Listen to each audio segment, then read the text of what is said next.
My ex-girlfriend left me over a misunderstanding, blocked me completely, and disappeared. Now she's back 7 years later, with a shocking demand. Hello, Reddit. Buckle up, because this story is a ride. It's long, but the context is crucial. Let me start by painting you a picture of Cindy, my ex-girlfriend. Cindy was 23 when we met and is now 30. I was 22 back then, a shy, quiet guy in college. Cindy wasn't just out of my league, she was playing an entirely different sport. She approached me first, asked me out, and said, "I love you," 6 months into the relationship. She even proposed that we move in together after college. At first, I thought I'd hit the jackpot, this smart, gorgeous woman who seemed to adore me. But as time passed, it became clear that her affection came with a hefty price tag, my freedom. From the outside, Cindy seemed perfect, but her insecurities consumed her. If I even glanced at another woman, she'd accuse me of mentally cheating. Over time, I stopped talking to all my female friends, yes, even the ones I'd known for years. It wasn't enough. Eventually, I wasn't allowed to hang out with my guy friends either. Boys' night? Cindy would scoff. You mean get drunk and flirt with random girls' night, right? I gave in because I was in love, or at least, I thought I was. Cindy had a way of making me feel like I was her entire world. She'd say, "You're my forever. I can't live without you," and it worked. I stayed, even as her paranoia escalated. By the time we moved in together, I couldn't breathe without Cindy monitoring it. She checked my phone daily. If I didn't update her on my location, she'd threaten to lock me out of our apartment. Looking back, it's insane how much control she had over me, but at the time, I was blind to it. The breaking point came one sunny Tuesday afternoon. My sister, Lauren, dropped by unannounced. Cindy wasn't home, she was out with her friends, because of course she could have a social life, unlike me. Lauren and I chatted for a couple of hours, catching up, laughing about old times. She left in a rush for a work emergency, and I didn't think twice about it. Until Cindy came home. The moment she walked in, I knew something was off. Her face lit up when she saw me, but that smile faded the second she sat down on the couch. Her hand brushed against something small. She lifted it, staring like she'd just found a smoking gun. A lipstick. "Whose is this?" she asked, her voice dangerously calm. "Lauren's," I replied quickly. "She stopped by earlier." "Lauren's?" Cindy's eyebrows shot up. "Lauren never comes over without texting both of us first. And since when does Lauren wear lipstick? She's not exactly a makeup girl." I opened my mouth to explain, but Cindy didn't give me a chance. "You're lying," she snapped. "Do you think I'm stupid? Who was here?" "No one." I insisted. "It was just Lauren. She must have forgotten it when she rushed out." "Do not lie to me." Cindy's voice exploded. She grabbed a cushion and hurled it to the floor. Then a book. Then another. Her rage escalated like a hurricane. I tried to calm her down, but it was like trying to stop a tidal wave with a paper towel. The moment she grabbed the TV remote, I knew I was in real danger. "Cindy, stop!" I shouted, but she whipped it at me. I ducked just in time, the remote smashing into the wall behind me. Heart pounding, I bolted to the bedroom and locked the door. My hands were shaking so badly I could barely twist the lock. Cindy was outside, screaming like a banshee, pounding on the door.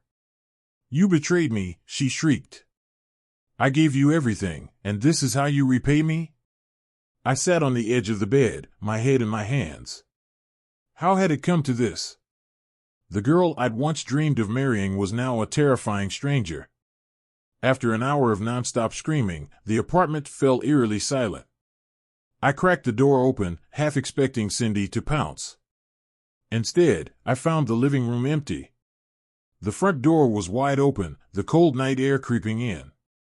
At first, I thought she'd just gone for a walk to cool off. But when she didn't return by midnight, worry set in. I reached for my phone to call her, only to realize she'd blocked me everywhere. Cindy was gone. The first time my call didn't go through, I thought it was a glitch. But by the third try, it hit me, she'd blocked me. I texted her in a panic, only to get nothing but that cold, impersonal undelivered notification. My chest tightened as I checked social media, only to find I'd vanished from her world there too. Even her friends wouldn't pick up my calls. Blocked. Everywhere. It was as if I'd been erased. At first, I refused to accept it. I called, texted, even tried emailing her.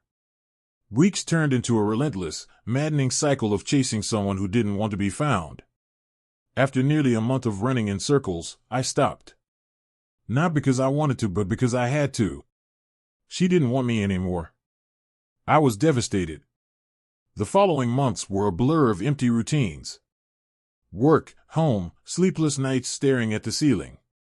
People told me, "You're better off without her," but their words felt like salt in the wound. Deep down, I was stuck in the purgatory of what-ifs and whys. I couldn't move on, not from her, not from the life I thought we'd build together. I stayed in our apartment for a year, clinging to the hope that she might return, even though I knew better. But as the lease renewal approached, I finally packed up and left.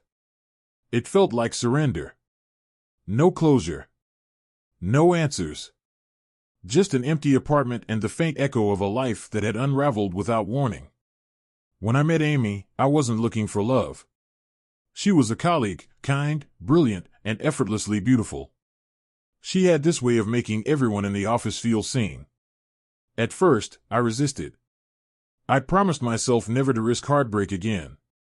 But Amy was different, and slowly, she chipped away at my walls. Fast forward 4 years, and Amy wasn't just my wife, she was my anchor. With her, I found a happiness I never thought I'd feel again.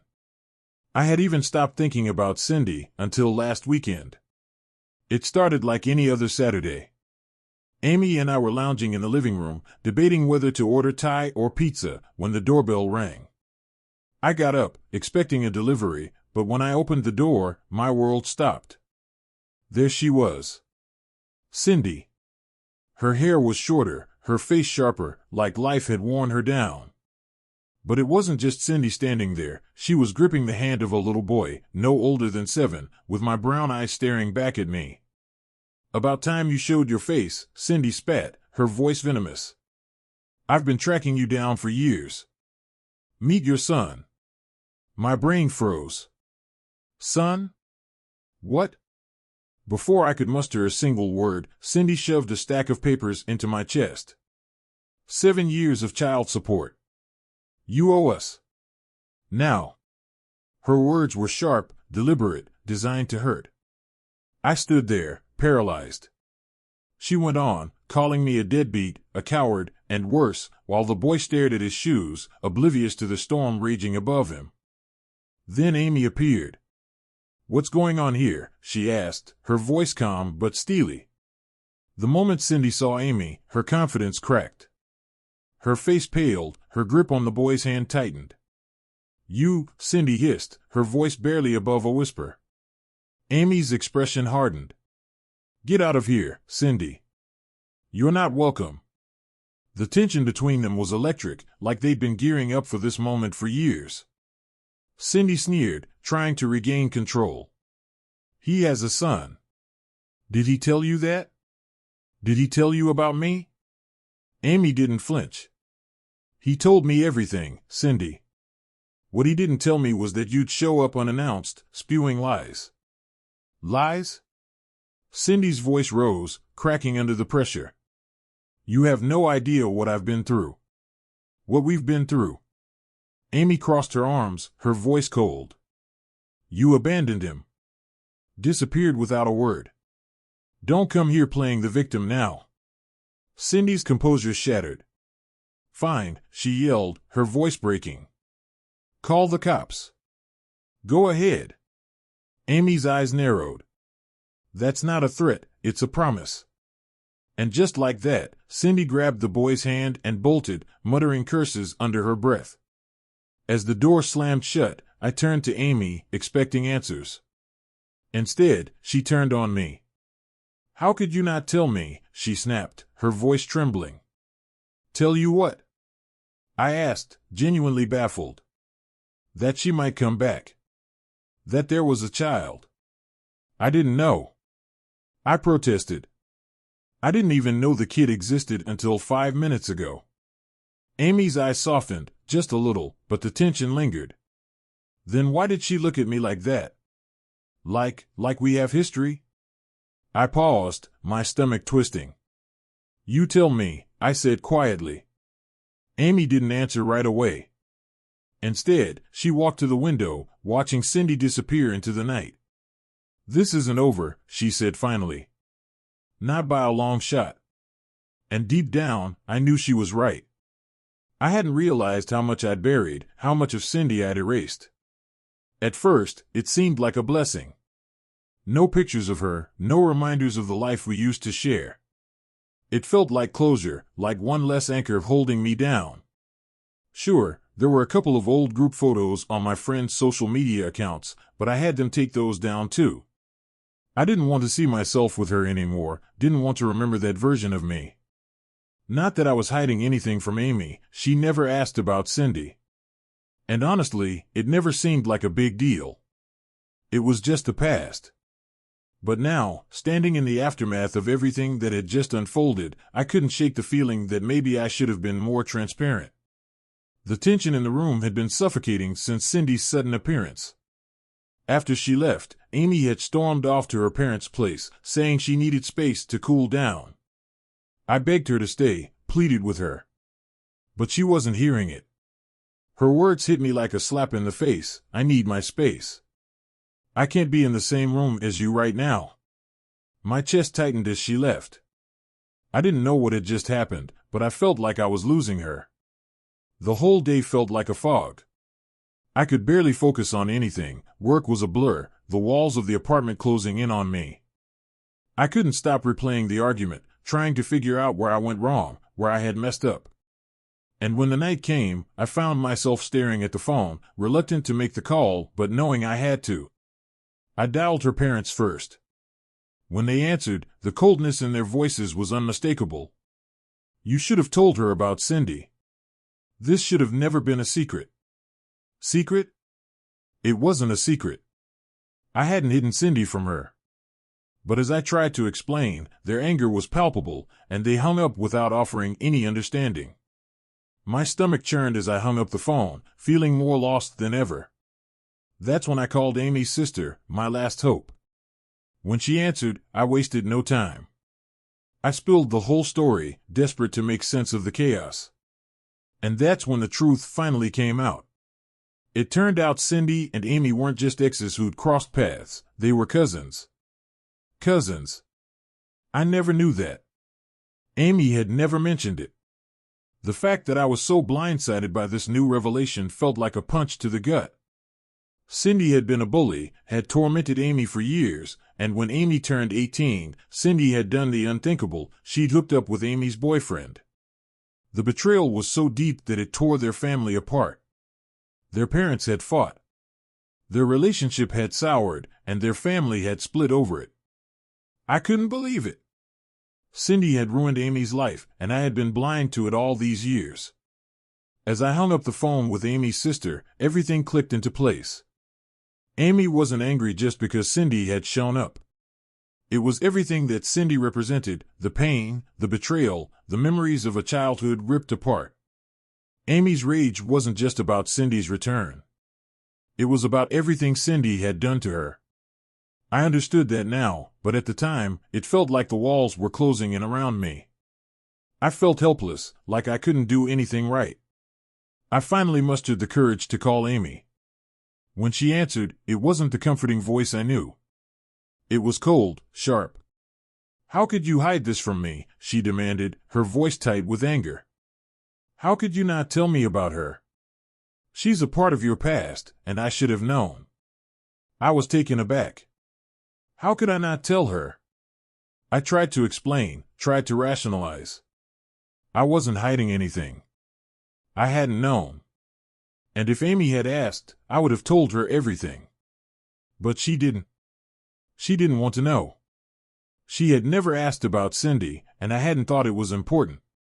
But now, standing in the crossfire of her fury, I realized just how wrong I'd been. She was hurt, and in her eyes, I was the one who had caused it. I didn't ask because I trusted you. Amy's voice cracked. I trusted you enough to leave my past behind me, but you didn't trust me enough to do the same. The silence between us felt suffocating. My mind raced, scrambling to find the right words, but none seemed to matter. I tried to make her understand. It's not like that, I said, desperate. You never asked about Cindy. I didn't think it mattered. I didn't think you'd want to know. And besides, she's in the past, Amy. You are my future. But my words just seemed to make it worse. Her frustration boiled over. You're being so selfish, she snapped. You don't get it, do you? You've never had to live with someone like her in your life. That hit hard. I tried to explain how painful my past with Cindy was too. How I had been left without closure, how Cindy had just walked away from me without a word. But Amy didn't seem to hear me. She was too caught up in her own pain. I've won the Olympics of bad exes, haven't I? She spat, bitterness lacing her words. Congratulations on being the worst. With that, she hung up. And just like that, the line went dead. My heart sank, and I couldn't believe what had just happened. Amy, the woman I loved, the woman I'd built a life with, was slipping away because of a mistake I hadn't even known I was making. Since then, she hasn't returned my calls or texts. And now, more than ever, I feel the weight of my failure. I've tried to understand her pain, to see where I went wrong, but I still don't fully get it. All I know is that this isn't just about Cindy. It's about trust, about feeling seen, and about two people who thought they knew each other but clearly didn't. And through it all, I can't help but wonder if Cindy will make another appearance, throwing more fuel on this already raging fire. Part of me dreads it, but another part of me knows that this mess isn't going to disappear quietly. The door swung open, and there I stood, nervous, but determined. Amy's parents looked at me with a mixture of surprise and disbelief, but I wasn't there for them. No, today was about Amy. I didn't wait for the usual formalities, didn't hesitate for even a second. I stepped into the house, my heart pounding, and walked straight up to Amy. She was sitting in the living room, her posture tense as if waiting for a fight. Her eyes widened as she saw me approach. Without thinking, I pulled her into my arms, holding her tight, feeling her body stiffen at first. For a moment, everything stopped. The world outside, the arguments, the guilt, the pain, it all melted away in the simplicity of that embrace. She was taken aback, but she didn't push me away. Slowly, her arms wrapped around me, and we just stood there. No words. Just the sound of our breathing and the weight of everything unsaid. The tension between us was palpable, thick like a storm, but in that moment, all I cared about was the connection we still had. We held each other like that for what felt like an eternity, neither of us ready to break the silence, until, finally, Amy pulled back. Her eyes were glassy, and a single tear slipped down her cheek. I thought I'd lost you, she whispered, her voice cracking. I was so afraid, after what happened with Cindy, I thought you were done with me. She choked on her words, and the sobs came faster, racking her body. I wasn't prepared for this. Not for the rawness of her emotions. Her hands gripped me, clutching like I was the only thing tethering her to reality. You didn't lose me, I said softly, but the words felt empty, even to me. We're in this together. But she shook her head, tears spilling down her face. I've been horrible to you. So unreasonable, so irrational, she cried, barely able to catch her breath. You didn't deserve that. I was so angry, and I didn't know how to deal with it. And then I just shut you out. I stood there, trying to calm her, my heart torn between relief and guilt. I was glad to see her finally acknowledging the damage she had done, but at the same time, I couldn't shake the feeling that I had failed her. I should have reached out sooner, shouldn't have let things spiral. I rubbed her back, whispering soothing words as her sobs slowly turned into soft hiccups. Her parents hovered in the background, watching quietly, unsure how to intervene. When she finally stopped crying, I sat with her, feeling the weight of the past week settle between us. Her parents were kind enough to leave us alone for a while. We didn't have to speak immediately, but we both knew this wasn't over. Not by a long shot. Amy wiped her face and, with a shaky breath, stood up. "I need to pack," she said, her voice stronger now. "I'm coming home with you." And just like that, after days of silence, the wall between us began to crumble. I didn't know what the future held, but right then, we were taking the first step back into each other's lives. The next day, things didn't feel like they were back to normal. How could they? We still hadn't even begun to process everything, especially Cindy's visit.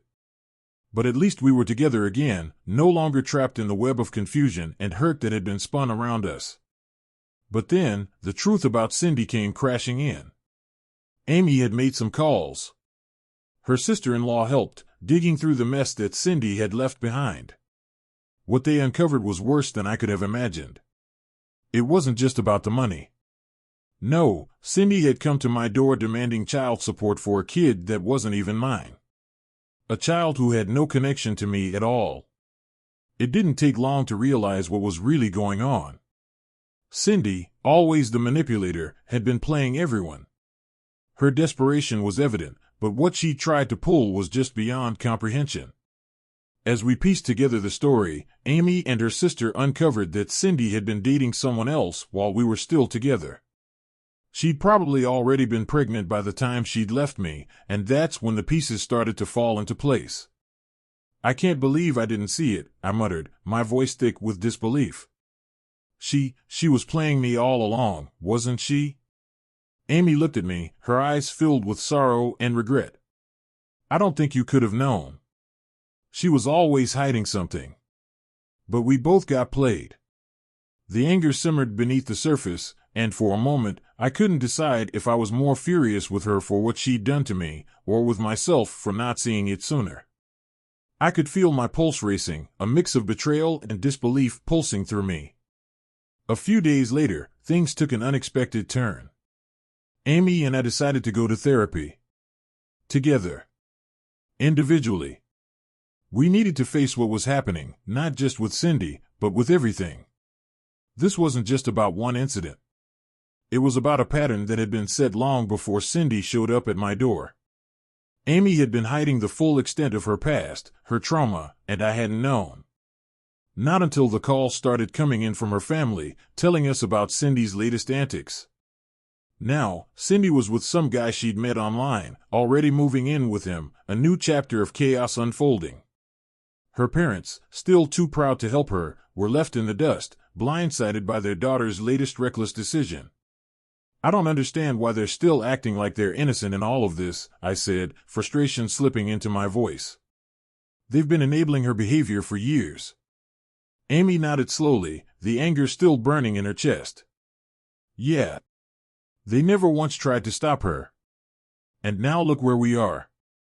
We both sat there, silently, as the weight of everything pressed down on us. Cindy's mess wasn't just hers to clean up anymore. It was affecting everyone. But we couldn't let it break us again. "Whatever happens with her," I said, "we can't let it destroy what we've got left." Amy met my gaze, her face softer now, the tension easing. "You're right. No matter what comes next, we face it together." And as we held hands, the tension didn't feel quite so suffocating anymore. The road ahead was uncertain, but we were no longer walking it alone. As the days passed, the weight of everything didn't magically lift, but we were beginning to find our way back to each other. The therapy sessions were tough, raw, and often uncomfortable, but they were also necessary. Amy and I were digging deeper into ourselves, into the cracks we'd both ignored for too long, and slowly, piece by piece, we were rebuilding. But the thing about healing is that it's never linear. Some days felt like progress, others like 2 steps backward.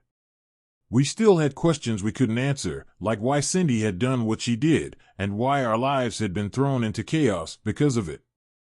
But at least now, we were facing the storm together, with a clearer understanding of who we were and what we still meant to each other. I don't know what the future holds. Maybe we'll find out what's really been driving Cindy's behavior. Maybe we'll never get the full picture. But I do know one thing, we're not letting her, or anyone, define us anymore. And as I sat on the couch beside Amy that night, our fingers entwined, the hum of the quiet house surrounding us, I felt something I hadn't in a long time. Hope. Real hope. Maybe not everything would ever be perfect again, but as long as we kept showing up for each other, as long as we kept fighting for us, we had a chance. And for the first time in a while, I felt that chance was enough.